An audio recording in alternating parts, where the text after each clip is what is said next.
रुक जाना नहीं तू कहीं हार के, हो रुक जाना नहीं तू कहीं हार के, कांटों पे चल के मिलेंगे साए बाहर के। सो दोस्तों, कोई भी चीज आसानी से तो नहीं मिलती, और सीए कोर्स जिसकी इतनी रेपुटेशन, इतना फेम है, ऑब्वियसली वो आसानी से नहीं मिलेगा। सीए फाउंडेशन का रिजल्ट May 25 का आ चुका है, और आपने वो क्लियर नहीं किया है, मुझे पता है, और आपकी सिचुएशन उतनी अच्छी नहीं है, आप काफी डिफिकल्टी से गुजर रहे हो, बट इससे बाहर तो आना ही पड़ेगा। We don't have any choice. अगर हमें सक्सेसफुल होना है, अगर हमें अपने घर में कुछ करके दिखाना है, पेरेंट्स को प्राउड फील कराना है, तो हमको वापस उठना पड़ेगा। अब हम नहीं रो सकते। हो गए भाई 2 दिन, 3 दिन, 4 दिन, कब तक? कब तक उस रिजल्ट के बारे में आप सोचते रहोगे जो हो चुका है? Accept the result, normalize and start again. मैं इस वीडियो के थ्रू आया हूं आपको क्वांटिटेटिव एप्टीट्यूड में गाइडेंस देने, कि क्योंकि अब आपका रिजल्ट आ गया है और अब अगले एग्जाम के बीच में बहुत कम टाइम बचा है, लगभग 2 महीने आपके पास प्रिपरेशन के हैं। तो प्रिपरेशन करना एक चीज है, लेकिन उसको टाइम बाउंड मैनर में स्मार्टली कैसे खत्म करें ताकि सब कुछ हो भी जाए, टाइम भी ना लगे और हम क्लियर भी हो जाएं, ये सब कुछ एक साथ कैसे किया जा सकता है, on the basis of my experience and on the basis of my interaction with other students, उससे जो मुझे एक्सपीरियंस गेन हुआ, मैं आपके लिए वीडियो बनाने जा रहा हूं। मैंने ऑलरेडी एक वीडियो इन जनरल बनाया हुआ है कि अगर आपका क्लियर नहीं हुआ तो आपको वापस पढ़ाई कैसे शुरू करनी चाहिए, तो वो सारी बातें मैं यहां पर कवर नहीं करूंगा, उसका लिंक मैं ऑलरेडी डिस्क्रिप्शन पर डाल दूंगा। पर यहां मैं quantitative aptitude specific to the subject बात करने वाला हूं। I hope you got it. तो आइए दोस्तों, शुरू करते हैं। मेरा नाम है सीए प्रणव पोपट, और मैं सीए फाउंडेशन लेवल पर पढ़ाता हूं क्वांटिटेटिव एप्टीट्यूड, और इंटरमीडिएट लेवल पर पढ़ाता हूं cost and management accounting. Okay sir, किसी भी पेपर में सक्सेस अगर आपको चाहिए, स्पेशली अगर मैं क्यूए की बात करूं, तो आपको कुछ कुछ पॉइंट्स पर ध्यान रखना पड़ेगा। Concept, sir conceptual clarity very important. Revision, जो पढ़ा है, जो सॉल्व किया है, वो रिवाइज नहीं करेंगे, प्रैक्टिस नहीं करेंगे, तो एग्जाम के लिए तैयार नहीं हो सकते। कॉन्सेप्ट कर लिया, रिवीजन कर लिया, लेकिन एग्जाम के इन्वायरमेंट की प्रैक्टिस भी करनी जरूरी है, ताकि उस 2 घंटे को, उस स्ट्रेस को, उस नर्वसनेस को मैनेज करते भी बने। उसके लिए मॉक्स देना चाहिए, मॉक टेस्ट देना चाहिए। और सब कुछ होते हुए भी जो हमारे पास एग्जाम से जस्ट पहले 1.5 डेज होते हैं, मतलब लॉ का पेपर खत्म और अब क्यूए के पेपर को आने में 1.5 दिन है, उस 1.5 दिन को मैनेज करते भी आपको आना चाहिए। अगर ये चारों चीजों पर आपने अपनी पकड़ बना ली, तो आपको सक्सेसफुल होने से कोई नहीं रोक सकता इस सब्जेक्ट में। ठीक है, before we start in the detailed discussion, मैं पहले ये जानना चाहता हूं कि आप जो है अपने आप को इवेल्युएट करके पहले तो ये डिसाइड करो कि आपको क्लासेस की जरूरत है या नहीं। क्योंकि देखो यार, अगर आपने पिछले अटेम्प्ट से पहले क्लासेस कर ली हैं और दूसरे पॉइंटर्स पर आपका काम करना बाकी है, like revision and mock test paper and all, तो आपको बिल्कुल भी क्लासेस देखने की फिर से जरूरत नहीं है। एक बार अगर आपने क्लासेस देखी है तो भाई कॉन्सेप्ट्स दिमाग में जाते हैं, फिर उनको रिवाइज करना ही सफिशिएंट हो जाता है। लेकिन अगर आपने कभी अच्छे से क्लासेस करी ही नहीं है, या फिर लेट से कि आपने क्लासेस करी थी लेकिन आपने चीजों को समझने में कोशिश ही नहीं करी थी, आपको समझ में आई ही नहीं थी चीजें, whatever was the reason, वो मैं नहीं जानना चाहता, लेकिन आपको लगता है कि आप कॉन्सेप्चुअली वीक हो, तो आपको क्लासेस करनी चाहिए। ये पहले तो 2 क्लासिफिकेशन बहुत इंपॉर्टेंट है। ठीक है सर, मैं अज्यूम कर रहा हूं कि मेजॉरिटी ऑफ द रिपीटर बच्चे वही होते हैं जिन्होंने पहले क्लासेस एक्सेट्रा सब की होती है और उनको क्लास की जरूरत नहीं होती। तो जिनको क्लास की जरूरत नहीं है, मैं पहले उनके बारे में बात कर लेता हूं। सुनो भाई, सबसे पहले तुमको क्या करना चाहिए, तुम्हें कॉन्सेप्ट रिवाइज करने चाहिए। कैसे करोगे सर? मैंने क्वांटिटेटिव एप्टीट्यूड के हर एक चैप्टर के वन शॉट रिवीजन और ओटीएम वीडियोस के थ्रू पूरा सिलेबस कवर करवाया है यूट्यूब पर। लगभग 20 सेशंस हैं, और आपको एक डेडलाइन लेनी चाहिए कि 31 जुलाई तक वो 20 के 20 सेशन देख डालो, पूरा सिलेबस आपका रिवाइज हो जाएगा। ठीक है सर? अच्छा जी।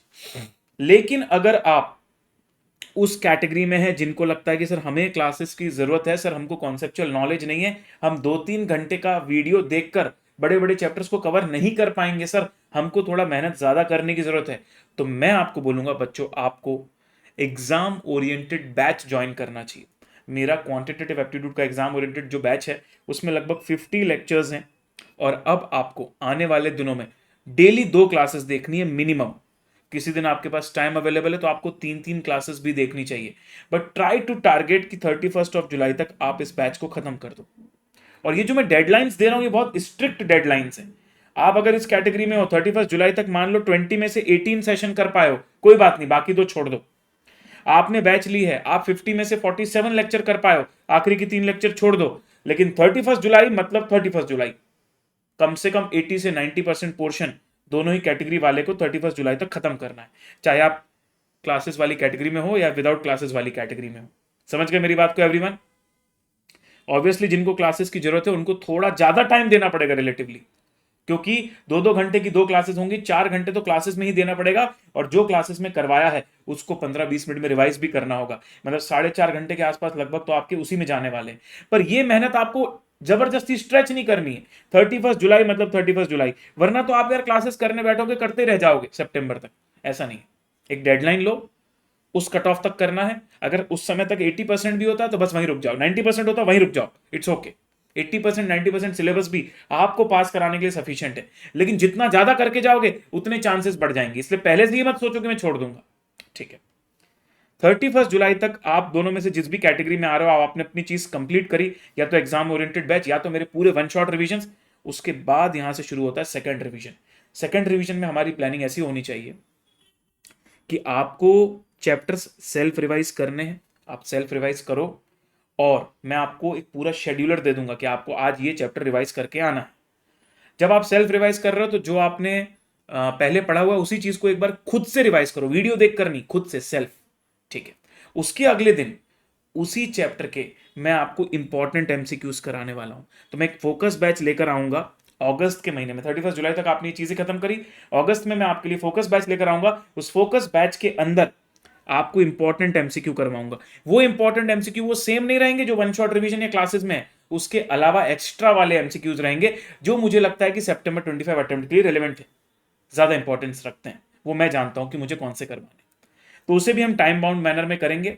आने वाले 20 दिन तक एक दिन आपको सेल्फ रिवीजन के लिए दिया जाएगा, एक दिन मैं आपका इंपॉर्टेंट एमसीक्यू का सेशन लूंगा, फिर आपको सेल्फ रिवीजन के लिए दिया जाएगा, फिर मैं आपको एक सेशन लूंगा। ऐसे करके 20 दिन का पूरा शेड्यूल बनाएंगे जिसमें 10 बार मैं आपके लिए लाइव आने वाला हूं। सर क्या सारे चैप्टर के इंपॉर्टेंट एमसीक्यू कवर होंगे? नहीं, 80% चैप्टर्स के जो इंपॉर्टेंट है। ठीक है सर, गॉट इट। 20 अगस्त तक आपको ये सारी चीजें कंप्लीट कर लेनी है। अच्छा, ये जो मैं 10 सेशन लेने वाला हूं ये यूट्यूब में होंगे, तो जो एग्जाम ओरिएंटेड बैच के बच्चे उनको भी अटेंड करना रहेगा, और जो यूट्यूब से वन शॉट रिवीजन से अपने रिवीजन कर रहे हैं उनको भी अटेंड करना। लेकिन मान लो कि आपका ऊपर वाला पार्ट ही जल्दी कंप्लीट हो जाता है और आपको लाइव के लिए वेट नहीं करना, मत करो। मैं आपको पहले से जो यही सेम टाइप के सेशन मैं पहले भी ले चुका हूं पिछले साल, उसके लिंक्स आपको अवेलेबल करवा दूंगा। वो 10 सेशन आप जल्दी कंप्लीट करना चाहते हो जल्दी कंप्लीट कर लेना। ठीक है, लेकिन मैं एक प्लान बता रहा हूं, प्लान के हिसाब से चलोगे तो ज्यादा बेटर रहेगा ना। एक बार जब आपका ये पूरा काम हो गया, जहां पर आपने क्लासेस या वन शॉट रिवीजन देख लिए, सेल्फ रिवीजन और उसके साथ इंपॉर्टेंट एमसीक्यू कर लिए, ये काम खत्म होने के बाद now you are ready to give your mock paper. आपको पहला मॉक पेपर 21 अगस्त तक दे ही देना है। सर मेरा पूरा पोर्शन नहीं कंप्लीट हो पाया जो आप बता रहे हो, मैंने क्या बोला, स्ट्रिक्ट डेडलाइंस है ये, इन्हीं स्ट्रिक्ट डेडलाइंस को आपको फॉलो करना है। 21 अगस्त को आपको कंप्लीट कर लेना है, जितना हो रहा है उतना कर लो, लेकिन 21 अगस्त को आपको मैथ्स का मॉक टेस्ट पेपर देना है, आईसीआई का फर्स्ट सीरीज वाला, जो सितंबर के लिए आने वाला है। हालांकि वो लॉन्च हो जाएगा आपका जल्दी, 13 अगस्त को ही लॉन्च हो जाएगा, पर 13 आपके लिए बहुत जल्दी हो जाएगा, तो आप आराम से 21 अगस्त तक दो। हाँ, कोई पहले से मेंटली प्रिपेयर है तो वो 13 अगस्त को भी टेस्ट दे सकता है, मॉक टेस्ट पेपर वाला। ठीक है, ये करने के बाद जब आपने फर्स्ट मॉक टेस्ट पेपर दे दिया ना, अब आपको जो भी वीक एरियाज लग रहे हैं, जो भी आपके पेंडिंग रिवीजन है वो कंप्लीट करो। हो सकता है आपने 80% किया था तो बचा हुआ 20% करो, जो पोर्शन आपको लगता है आपका वीक है वो करो, और ये सब एक हफ्ते और करने के बाद 28 अगस्त को आपको एक और मॉक टेस्ट पेपर देना है। समझे मेरी बात को? Yes sir. अब जो बाकी के दिन बचे हुए हैं उसमें हो सकता है कि आपका मैथ सब्जेक्ट का ग्रिप बन गया हो, लेकिन कोई और सब्जेक्ट में ग्रिप कम हो, उस पर ज्यादा ध्यान दो। मैथ्स में ग्रिप कम है तो मैथ्स में ज्यादा ध्यान दो। बेसिकली आपको अपने weak chapters, weak topic, weak subject, उस पर ध्यान देना चाहिए। अच्छा जी, अब मैथ्स के अंदर आप क्या करोगे, थ्योरी और फॉर्मूले को डेडिकेटेड रिवाइज कर लो। उसका भी कंटेंट मैं आपको देता हूं। वैसे तो आपको सिलेबस में वो चीज़ें मिल जाती, बट फिर भी मैं थ्योरी के मैंने सेपरेट नोट्स बनाए जो मैं सबको फ्रीली अवेलेबल करवाता हूँ। मैथ्स के और स्टैट्स के दोनों के फॉर्मूला शीट्स भी मैंने बनाए हुए हैं, वहां से आप फॉर्मूलेस भी रिवाइज करो, थ्योरी भी रिवाइज करो, ये बीच बीच में करते रहो। ठीक है, और 11th ऑफ सितंबर तक आपको ये सारे काम करने हैं। 11th ऑफ सितंबर के बाद तो आपको पूरी तरह तैयार हो जाना अकाउंट्स के पेपर की तैयारी करने के लिए। तो लगभग 4 से 5 दिन आपको अकाउंट्स के पेपर की तैयारी में देना चाहिए। अकाउंट्स का पेपर दिया, फिर लॉ की तैयारी करने लगे, फिर लॉ का पेपर दिया, और लॉ के पेपर के दिन शाम को हम लोग लेने वाले हैं प्री एग्जाम मैराथन, जिसमें मैं 70% सिलेबस आपका रिवाइज करवा दूंगा लॉ के पेपर के दिन शाम को ही। और फिर रिजर्व डे में आपको सेल्फ स्टडी करनी है, और 20th ऑफ सितंबर को आपका पेपर का डे रहेगा। ये स्ट्रेटेजी से आपको पूरी तरह मेरे साथ चलना है। अगर ये स्ट्रेटेजी आपने फॉलो करी है तो आपको एक प्रॉपर मोमेंटम भी सेट हो जाएगा, और आपको पता रहेगा कि टाइम बाउंड मैनर में कौन सी चीजें करनी। वरना क्या होता है, बच्चा क्या करता है, क्लास ले लिया, अब पता चला क्लास ही चल रही है 15 अगस्त तक, 20 अगस्त तक, सितंबर का महीना आ गया सर, रिवाइज करने का टाइम ही नहीं बचा। तो हर चीज को डेडलाइन में रखना पड़ेगा, तभी 2 महीने में हम पेपर क्लियर कर पाएंगे। ये बात को दिमाग में रखो। और वो डेडलाइन रियलिस्टिक वाली मैंने आपके लिए बना दी है, क्योंकि बहुत सारे बच्चों के मैसेज आते हैं, सर हमको कुछ प्लान दे दो, हमको कुछ रोड मैप दे दो, हमको कुछ प्लानर दे दो। अब सुनो मेरी बात ध्यान से। अब जैसा मैंने बोला, जरूरी तो नहीं है एज इट इज तुम सब कुछ टाइम से कर पाओ। हो सकता है कि उसमें से तुम 80% पोर्शन ही कर पा रहे हो, लेकिन वो 80% भी वैसा वाला होना चाहिए जो ज्यादा इंपॉर्टेंट है। इसीलिए मैं जो आपको पूरा प्लानर देने वाला हूं कि वन शॉट रिवीजन कौन से दिन कौन सा वन शॉट रिवीजन करना है, आपको अगर एग्जाम ओरिएंटेड बैच में आप हो तो कौन से दिन कौन सा लेक्चर देखना है, वो पूरा मैं प्लानर आपको देने वाला हूं on the basis of ABC classification. क्योंकि पहले कैटेगरी ए, फिर कैटेगरी बी, फिर कैटेगरी सी कंप्लीट होनी चाहिए। मान लो आपने ए को छोड़ दिया और वो लास्ट में बच गया तो ज्यादा नुकसान है। ठीक है, तो ये देख लो आप, कैटेगरी ए में आपके 53 मार्क्स के चैप्टर आते हैं, जैसे maths for finance, logical reasoning, chapter 13, chapter 14। Category B में आपके आते हैं ratio, proportion, equations, linear inequality, sequence series, correlation, regression, index number. और कैटेगरी सी में आते हैं आपके permutation, combination, set relation function, probability, theoretical. Calculus सिर्फ उन्हीं लोगों को करना है जिन्होंने क्लास 11th और 12th में मैथ्स लिया था और उन्होंने कैलकुलस पढ़ा था। जो कॉमर्स, प्योर कॉमर्स बैकग्राउंड वाले हैं भाई, कैलकुलस को टच भी मत करो, तुम्हारे पास वैसे भी टाइम कम है, क्यों टाइम वेस्ट कर रहे हो भाई। ठीक है, अब सुनो, डे वाइज प्लानर। मैंने एग्जाम ओरिएंटेड बैच में जो बच्चे एनरोल करेंगे, जिनको क्लासेस की जरूरत है, उनका एक अलग प्लानर शीट बनाया है, और यूट्यूब स्टूडेंट का अलग प्लानर शीट बनाया है। 31 जुलाई तक दोनों का प्लानर शीट डिफरेंट है, लेकिन 31 जुलाई के बाद सबका प्लानर शीट कॉमन हो जाएगा। ठीक है सर, वहां से आगे हम लोगों का सबका सेम स्ट्रेटेजी रहने वाला है। यहाँ मैंने आपको डे वाइज टारगेट दिया है। अगर आप एग्जाम ओरिएंटेड बैच एनरोल करने वाले हो तो आपको कौन से दिन कौन से सेशन कंप्लीट कर लेने हैं। किसी किसी दिन 2, किसी किसी दिन 3 भी मैंने डाले हुए हैं, तो आपको उस हिसाब से कंप्लीट कर लेने हैं। गूगल शीट बनाई रखी है, वो गूगल शीट की लिंक मैं यहाँ पर दे दूंगा, ताकि आप अपने ब्राउजर में उसको बुक मार्क कर लो और उसी के हिसाब से डेली बेसिस में अपने टारगेट कंप्लीट करते चलो।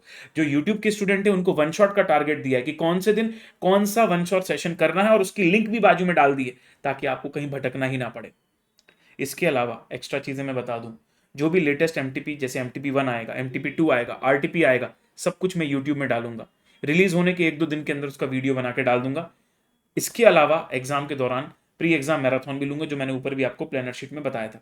अब इंतजार की घड़ी खत्म करता हूं और जल्दी जल्दी आप लोगों को प्लानर की शीट दिखा देता हूं, क्योंकि सबसे ज्यादा काम के लिए चीज आपकी वो वही रहने वाली है। आप देखो, इसमें एग्जाम ओरिएंटेड और यूट्यूब स्टूडेंट दोनों के लिए प्लानर शीट है। पहले यूट्यूब वाला बता देता हूं। तो QA का प्लानर आपको पता है, एग्जाम की डेट्स हैं 16, 18, 20 और 22।